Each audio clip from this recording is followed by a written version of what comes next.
بار بار بلایا لیکن کپتان نہ آئے۔ الیکشن کمیشن نے طویل کارروائی کے بعد عدم حاضری پر عمران خان کی گرفتاری کا حکم دے دیا۔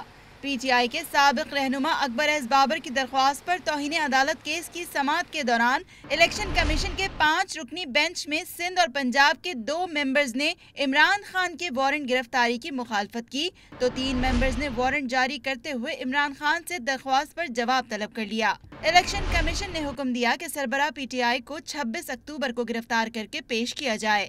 سماعت کے بعد درخواست گزار اکبر ایس بابر نے میڈیا سے گفتگو کے دوران فیصلے کو سراہا۔ فیصلے سے الیکشن کمیشن مضبوط ہوگا اور یہ پیغام جائے گا کہ چاہے پاکستان تحریک انصاف ہو، چاہے مسلم لیگ نواز ہو، چاہے اے این پی ہو، چاہے پیپلز پارٹی ہو، یہ تمام پارٹیاں قانون کے زیر تابع ہونی چاہیے۔ اکبر ایس بابر نے کپتان کو شدید تنقید کا نشانہ بنایا اور تحریک انصاف پر ملک میں افراتفری پھیلانے کا الزام لگایا۔